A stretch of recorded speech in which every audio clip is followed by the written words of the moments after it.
Sa tingin niyo po anong nagawa ni Presidente? Ay, marami po. Mula sa tatay, mula hanggang sa anak. Nandito pa rin kami lumalaban.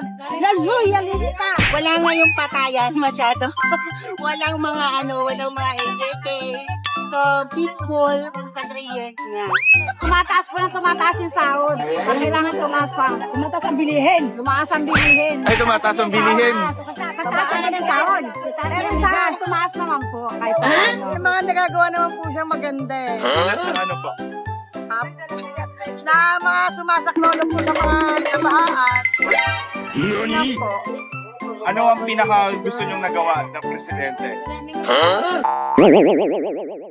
Kasi bababa bigas. Napapababa daw po yung ibang bigas. Kasi sa inyo po, yung naramdaman niyo. Sa akin na may trabaho po ako. Ang ano pong naitulong sa inyo? Yung mababa po yung bigas. Ay, 20. May 20 na doon. 30. Di ko kaya dati. 60. Laking bagay na rin yung nawawala. Gusto niyong marinig mamaya sa SONA ng Pangulo? Gusto namin marinig na ibibigay na sa amin ng aming Pangulo kung aming hinihintay na bahala na siya. Ano yung hinihintay? Nagbibigay? House and lot! House and lot? Ah, meron bang ganon? Ayaw ko May interview na kumakalat kung saan tinatanong ang mga self-proclaimed BBM loyalists. So, kung ano raw ang mga nagawa ng administrasyon ngayon. And oh my goodness, the responses. It's all pure, unfiltered comedy. Hindi ko alam kung maiiyak ako sa tawa o maaawa sa bansa natin. Wala nga yung patayan masyado. walang mga AJK. Unang hirit ni ate, wala raw patayan. Masyado. Excuse me. Masyado. So okay lang, basta konti lang? Ano yun? May kota? Magkano kaya ang ibinayad sa mga taong ito para bigkasin ng ganyang klaseng script sa harap ng kamera? And let's be real for a second, kaya naman walang ingay tungkol sa EJK ngayon, hindi dahil biglang naging banal ang lipunan. Kundi, dahil yung adik nasa Malacanang mismo nakaupo. The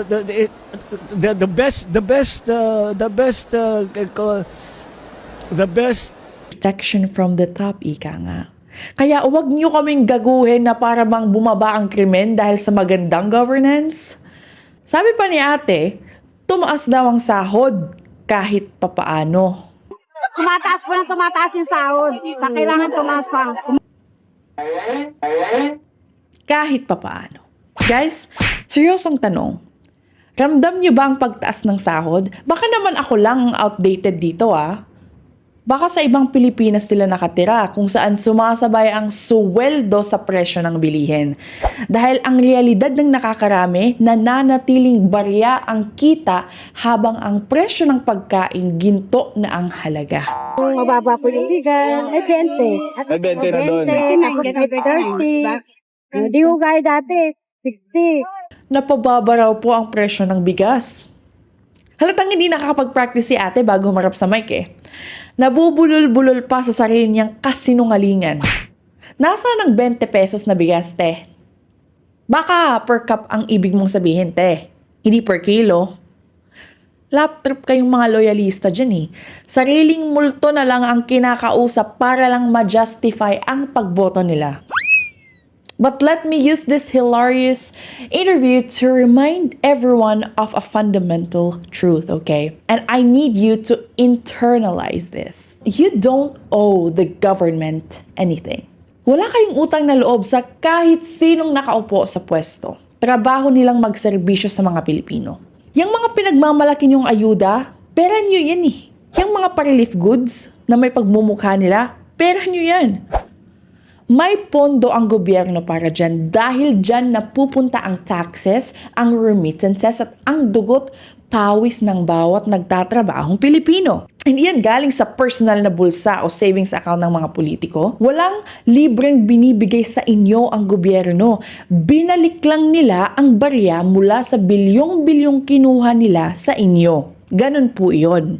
Kaya sa mga loyalistang hanggang ngayon ay nagbubulag-bulagan pa din para sa mga idolo nila, Ewan ko na lang po talaga sa inyo. Ika nga, bahala na. Bahala na siya.